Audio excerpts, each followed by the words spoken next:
The story of South Park Mexican, whose real name is Carlos Coy, begins with his upbringing in the South Park neighborhood of Houston, Texas during the mid-1980s. Born on October the 5th, 1970, Coy grew up in a life filled with crime and 9-to-5s before venturing into the world of music. Before diving into music, Coy had various jobs, including working at a chemical plant, selling perfumes door to door, and dealing crack cocaine. Initially, he started as a Christian rapper, but felt he wouldn't gain recognition under that genre, leading him to switch to hip-hop. In 1994, he embarked on his rap career, and the following year, alongside his older brother, he co-founded Dope House Records. Their debut studio album, Hillwood, was released in March 1995, marking the beginning of Coy's musical journey under the professional name SPM, or South Park Mexican, reflecting both his Mexican heritage and his roots in South Park area of Houston. However, Coy's life took a tragic turn on May 18, 2002, when he was convicted of aggravated sexual assault of a child. Once the allegations of the 9-year-old sexual assault came out, another situation arose where a 13-year-old girl accused him of impregnating her in 1993. He was 23 at the time. This story here gets deeper because the 13-year-old girl was actually his homeboy's daughter. Coy was sleeping around with his homeboy's wife while he was incarcerated.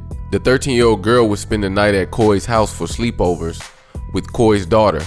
To put a twist to that story, the 13-year-old was actually a stripper from a local strip club, whom Coy had a one-night stand with. Some say the people that hired her at the nightclub should also be serving a 45-year sentence. Well, when he was 23 and the girl was 14? 13. She was working at a strip club. You know that, right? I did not. Okay, she was a stripper.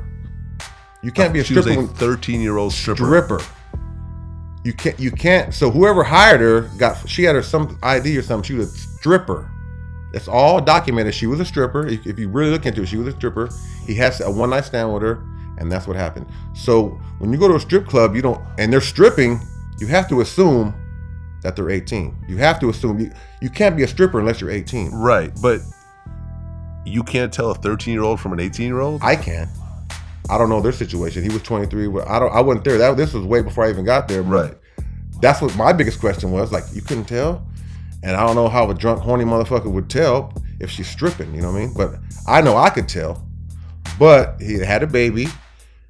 He supported the baby all the way through. I mean, he supported the little boy all the way through, which I don't condone none of that. But I can tell if he was 13. But like I said, that's me. You can. I don't know what the thing was when he was 23. And I mean, I guess the strip club thing is a little weird, though. I see what you're saying. Who hired her? It's like if you're messing with a porn star, she ends up being underage. You're like, well, but she does porn. You assume that you assume they're 18 and over, and, right. and that was the whole, and that's the whole truth. That's the fact about that. That's a fact that she was dancing on the pole at a strip club when he fucked her. So I'm not knowing, did he even think about checking ID? I mean, from the stripper, she wasn't a waitress, stripper. At 13. When she got pregnant, yeah. That's when he met her. It was a one-night stand. That's crazy. And that's the truth. The case that would land Coy behind bars for 45 years involved the 9-year-old who disclosed to her mother in September of 2001 that Coy had performed sexual acts on her. The mother reported the incident to authorities, leading to an investigation. The evidence presented at trial detailed that Coy's daughter had invited the girl to spend the night at Coy's home. During the visit, Coy entered the bedroom where the children was watching TV and began touching and rubbing the 9-year-old inappropriately. Later on that day, Coy sexually assaulted the 9-year-old by forcing her sexual organ to come in contact with his mouth, an act that lasted for approximately 1 minute. Coy appealed his conviction, raising several points of error, including complaints about the prosecutor's closing arguments, certain testimonies by a police officer and the state's expert, and the trial judge's refusal to quash the indictment. However, the First Court of Appeals of Texas affirmed the jury's verdict and the sentence imposed. Despite his conviction, Coy maintained his innocence during the trial, stating that he did not assault the girl and suggests that children in other sexual assault cases against him had been swayed by a prosecution request for victims to come forward. He claimed many of them lied on the stand. This conviction led to a sentencing of 45 years in prison along with the $10,000 fine. Coy is currently serving his sentence at the Ramsey Unit in Rosharon, Texas. His projected release date is set for April 8, 2047, though he will become eligible for parole October 7, 2024. Despite his legal troubles, Coy has continued to record music while incarcerated. The case against Coy garnered significant attention, with various testimonies from women claiming sexual encounters with him as young girls. These allegations were central to the charges brought against him.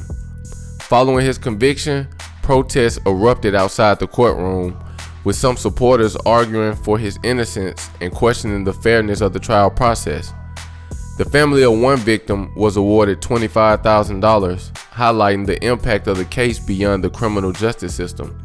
This chapter in Coy's life serves as a stark reminder of the personal tragedies that can emerge from the fame and the complexities surrounding cases of sexual assault. It also underscores the ongoing debate over the treatment of defendants within the criminal justice system, particularly in high-profile cases involving public figures. You gotta be more careful than that, man. If you'll get a 13-year-old pregnant, it ain't hard to believe that you'll sleep with a 9-year-old. I hope they lied on you and you're really not a chomo.